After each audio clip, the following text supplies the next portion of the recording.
Selles mudelis käsitleme läbisurumisraudasid, paksendusi ja kapiteele. Et painde, kandevõimest, pragunemisest ja sellistest teemadest siin ei räägi, et keskendume ainult läbisurumisele. Siin on siis lõplik mudel, kuidas asi välja peaks nägema. Siin on näha siis läbisurumise kontrolli tulemus, ilusti alla 100% kõik. Ja on ka näha paksendusi, kapiteele ja on ka näha radiaalset sarvust. Vaatame sisse ka korra. Aga lähme siis toorikmudelisse, kus me hakkame siis kõike defineerima, et jõuda siia. Mudel on siin. Vaatame korra koormused üle, oma kaal. Tüüpiline 3 ruudule, katusel 1,2, kasuskoormus 3 ruudule ja lumi 1,2 ruudule. Kombinatsioonid on ilusti automaatselt ära tehtud. Ja jääb vaid üle armeerida ja vaadata, mis need läbisurumistulemused on, kui plaat on armeeritud. Hakkame siis armeerimisega pihta. Kõigepealt kontrollin siit base datast üle, kas mul on Concrete Design aktiivne, ei ole. Paneme tööle. Valime siit Eesti rahvusliku lisa. Okei. Ja vajutame 2 klõpsu alumisele vundamendiplaadile. Lähme kohe sarvust paigutama. Paneme 16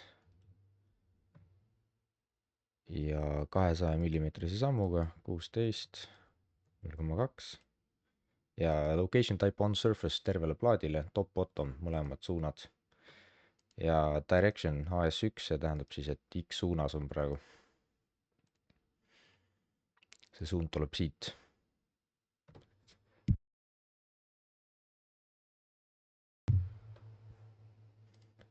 Vaatame korra settinguid ka.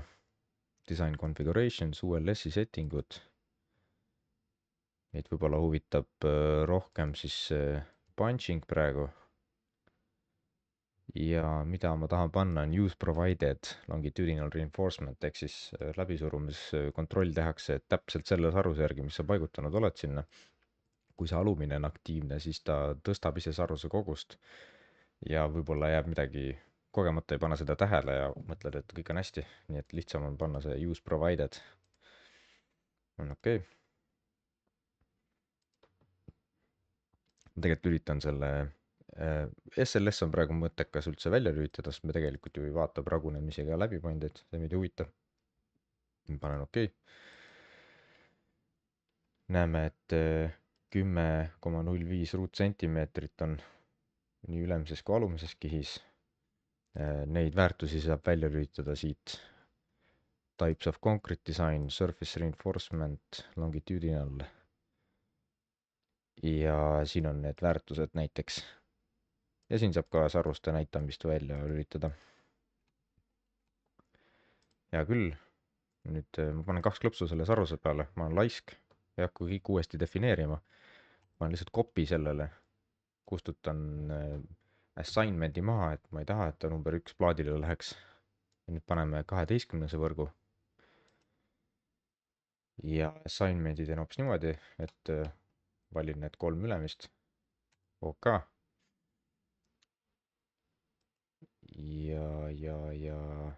Ja tegelikult nii ongi. On okei. Ja näete nüüd kõik need 3 plaati said selle sarvuse endale. Et see projektsioon toimib siin väga kenasti. Et kõik, mis jääb siis nii-öelda sellele samale alale, siis armeerib ära. Tähendab minu viga, siin ei ole projektsioon oluline, see on tervele plaadile, siin tuleb lihtsalt plaat valida. Projektsiooni näeme kohe, mida ma selle all mõtlen. Siis jällegi vajutame 2 klõpsu, teeme alati on ju posti peal ka lisarauad, muidu lihtsalt ei vea kuidagi see läbisurumine ega ka paindekandevõime välja. uuesti 2 klõpsu sarvuse peale. teen uue, panen seekord new ja mitte on surface, vaid free rectangular. ja paneme 20 läbimõõduga ja 100 sammuga ja ainult top. tegelikult teeme kõigepealt bottom, paneme alla vundamendile. ja nüüd saame asukoha valida. ja siin on see projektsioon nüüd oluline. kui ma panen nüüd ainult sellele vundamendiplaadile, siis ei ole vahet, aga pärast näeme. võtame center and sides of rectangle, teeme 3-meetrise küljega ristkülikud ja valime asukohaks selle posti tsentri siin. nüüd kui ma panen OK, üks asi veel, me paneme siia ka 20 ja 0,2 mõlemas suunas ikkagi. siin on ka veel variant teha auto, lasta programmil ise välja arvutada. mõlemat pidi saab, et ma võin fikseerida diameetri ja siis programm ütleb mulle sammu või siis ma fikseerin sammu ja programm ütleb mulle diameetri. praegu ma ei hakka seda tegema, panen OK. näeme, et siia tekkis lisaraud 31,42 ruutsentimeetrit meetri kohta. kasutame seda sama jälle ära. panen copy ja nüüd ma panen top, sellepärast et vahelagedes meil on ju ülevalpool lisaraud. ja sign to surfaces jällegi valime need ülemised 3. ja siin nüüd siis see projektsioon töötab, et praegu mul on pandud settingutes niimoodi, et lõputult kaugele töötab see projektsioon, ehk siis kõik plaadid saavad selle sarruse, kui nad on siin assigned to surfaces listis. kõik plaadid, mis on, jäävad nagu plaanilises vaates samasse asukohta, et kõik nad saavad ja siit saab muidugi piirata seda, aga hetkel see on väga kasulik, sest ma saan ühe sarrusega armeerida 3 plaati ära, ühe sarruse settinguga. et nüüd on kõikidel need olemas. üks asi, mida veel saab teha, et näiteks kui mind häirib see plaadisarvus üleüldine, jällegi types of concrete design, on surface võib välja lülitada, siis ma näen ainult seda lisasarvust. võib-olla vähem kirju ja mõnus. nüüd on vaja ka lülitada tegelikult punching ehk siis läbisurumine sisse.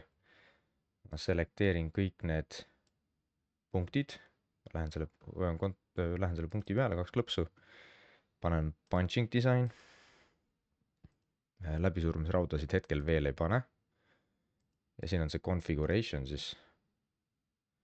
ja kuna siin ma juba tegelikult panin settingud paika, siis on kõik hästi, aga näete, siin on igasuguseid settinguid veel, näiteks column penetration, et kui on vaja natuke vähendada kasuskõrgust ja igasuguseid muid settinguid, et kuidas seda beta nihkepingetegurit arvutatakse, mis metoodikaga üldse. ja siis on võimalik ka öelda talle mingi teine posti mõõt tegelikult, kui see, mis ta praegu mudelist automaatselt võtab ja nii edasi. aga see selleks, okei. ja praegu nüüd olemegi tegelikult valmis arvutama läbisurumist. oleme concrete disaini arvutanud, vaatame, mis juhtub.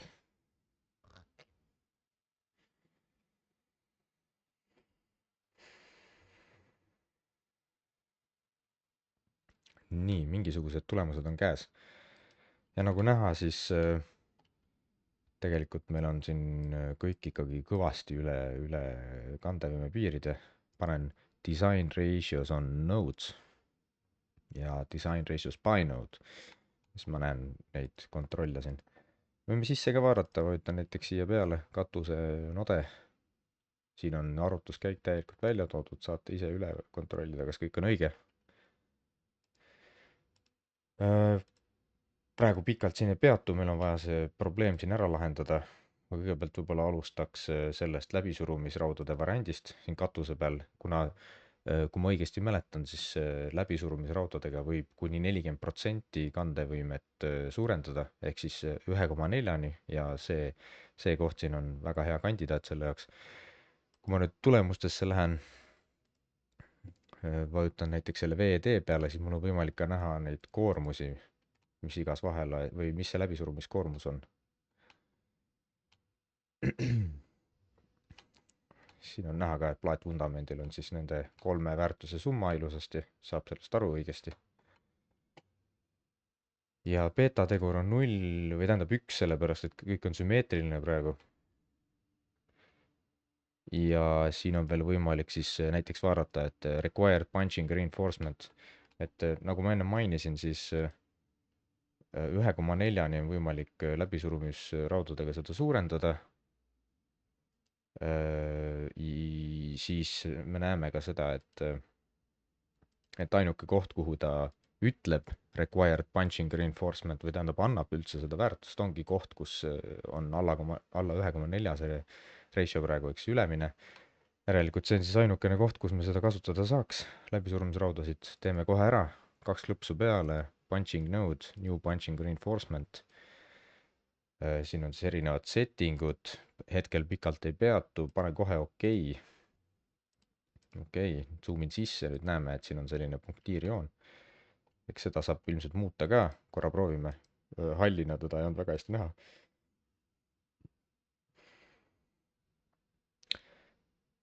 Punching reinforcements. Positions on hall, me võime näiteks paneme lilla. Vaatame, kas siis on paremini näha. Näete, nüüd on hoopis paremini näha.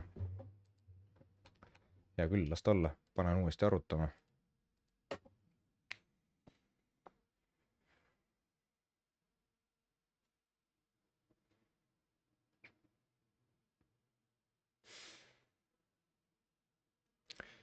Nii, kontrollime. Näete, nagu korras, nüüd on 0,84 on design ratio.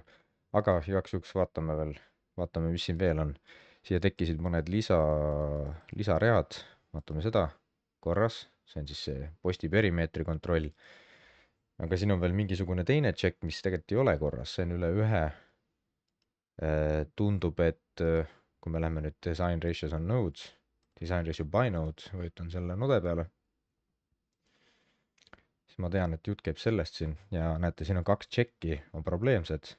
Üks on punching shear resistance at outermost control perimeter. See ilmselt siis tähendab seda, et meie läbisurumisrauad ei ulatu piisavalt kaugele ja see kontroll on maximum tangential spacing of stirrup legs. Okei, ehk siis meil on liiga vähe neid kiiri, väljaulatuvaid kiiri, nii. Parandame siis olukorra ära.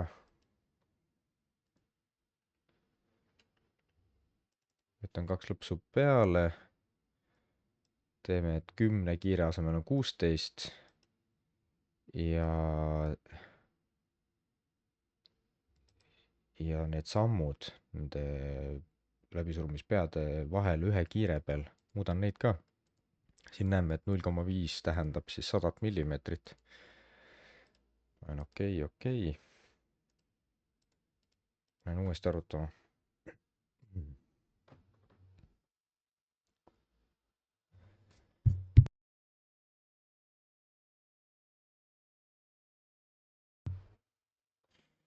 Nii, vaatame tulemused uuesti üle. Design ratios on nodes.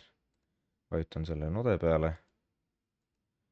Nii, ja nüüd tundub, et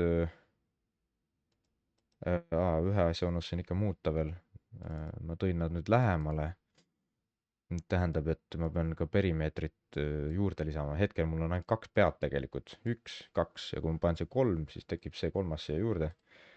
Ja ma arvan, et nüüd, kui mul on 3, siis peaks olema korras.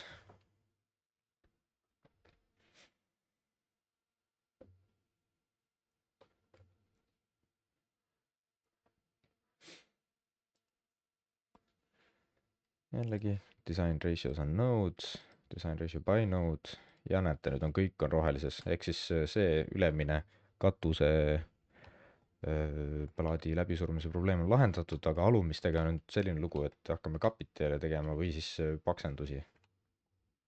Sellepärast, et meil jääb liiga palju puudu kandevõimest. Ja selleks on siin üks hästi mugav trikk. et ma ei pea hakkama siin äh, mingeid erilisi asju tegema, ma lihtsalt kasutan mõnda joont ära. Ma hetkel siia snapida ei saa, aga kui ma näiteks selle kui ma grid'i settingut teen niimoodi, et 1 meetri asemel on 0,5 sammuga, siis ma saan neid grid'i snap point'e praegu ära kasutada. Ma olen siia, siia, siia ja siia ja siia. mul on siin jooned olemas. Ma korraks lülitan sarvused välja, kopeerin need jooned 2 korrust siis 2 korda ülespoole, 4 meetrit, number of steps 2. Jess, ja nüüd ma saan sellist trikki teha. kui ma selekteerin need jooned ja selle pinna, siis on parem klõps surfaces, divide surface with intersecting lines ja with selected intersecting lines. siis ta teeb mulle sellesse suurde pinda augu sisse ja siia teeb eraldi pinna, mida ma saan siis nüüd kasutada selle paksendusena. siin teen samamoodi,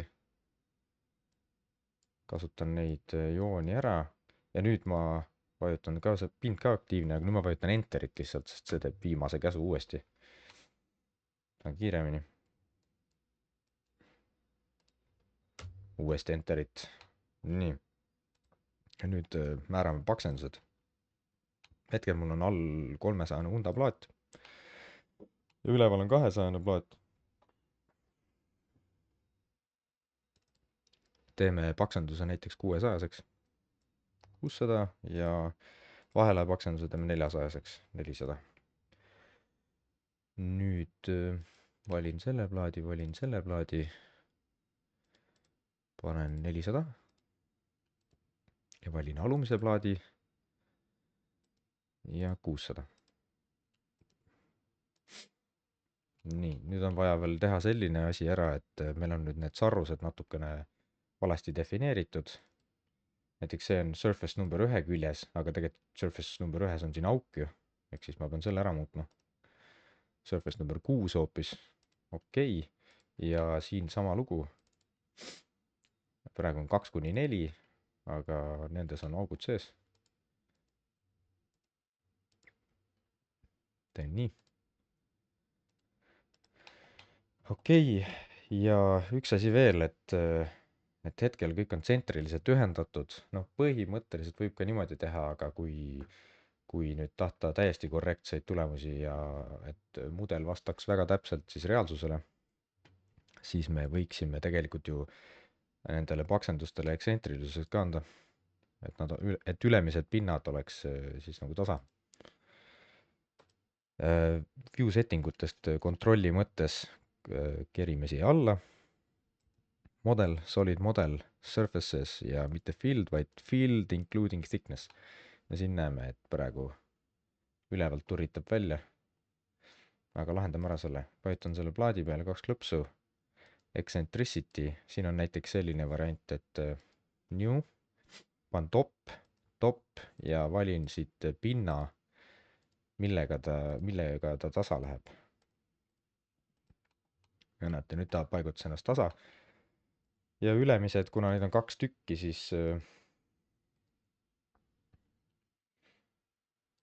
siis ma annan lihtsalt, ma ei saa anda mõlemale korraga samast pinnast ja ma ühe viisi ka neid ei viitsi teha, siis ma panen lihtsalt eccentricity new ja paneme 100 Z-suunas. ja ka need on nüüd korras. ehk siis tundub, et kõik on hästi. proovime arvutada. vaatame, kas õnnestub.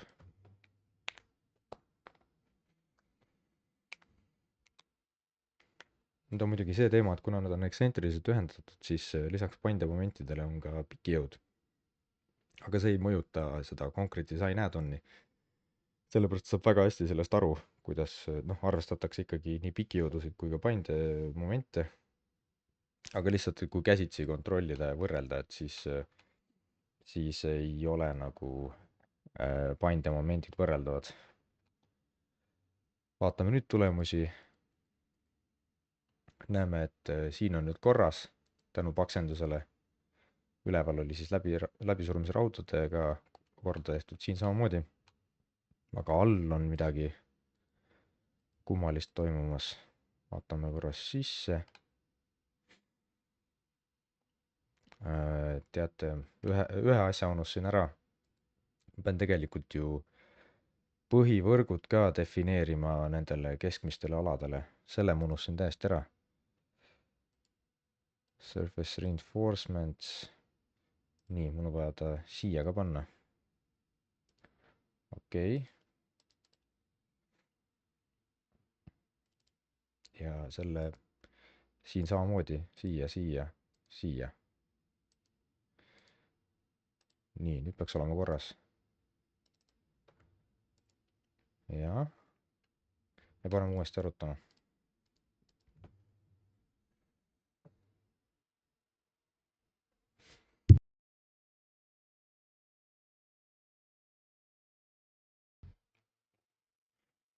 Vaatame nüüd tulemusi.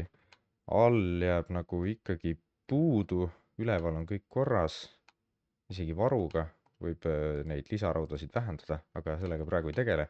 Vaatame, mis siin all toimub. Design ratios on nodes ja all on ikkagi mingi jama. Vaatame korra siia sisse.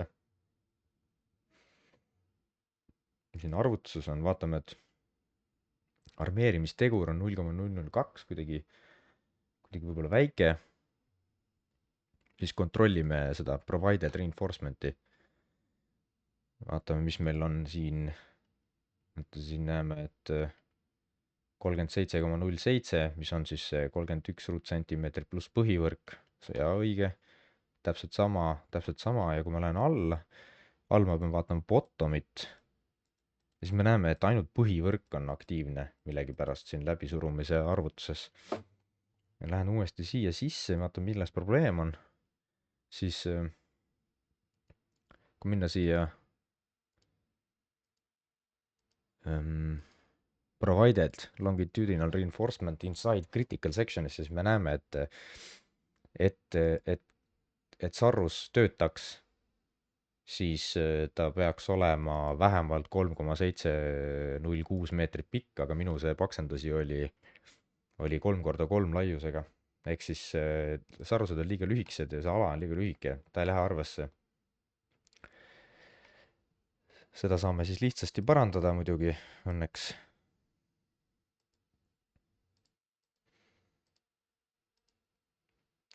Panen mudeli läbipaistvaks ja lihtsalt muudame neid koordinaate siin. 6 poole meetri kaupa. 2. Ja nii, 1 punkt ei tulnud kaasa. 2 ja see punkt ja siis see punkt ja see punkt. Pean ka tegema selle sarruse ala enda suuremaks, ta praegu on liiga väike. 2 klõpsu peale, direction location ja külje pikkuse panen 4 meetrit. Ja nüüd ta täidab ilusti selle paksenduse ära. Ja paneme uuesti arutama.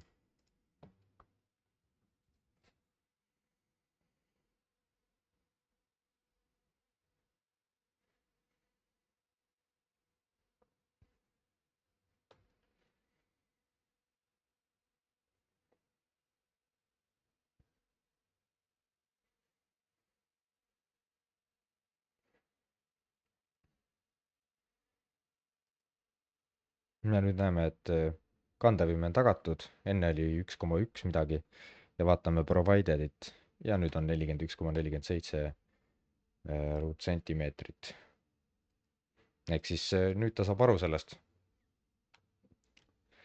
Vot, et sellist asja peab nüüd tähele panema, et kui kuskil on mingi kummaliselt väike kandevõime, siis vaadake seda läbi on nodes provided reinforcement'i, et kas teil ikka see sarruse ala on sarrustatud, lisasarrusega ala on piisavalt suur ja kõik on seal korrektne.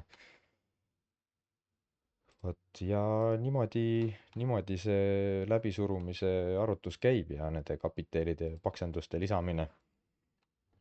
loodan, et oli abi.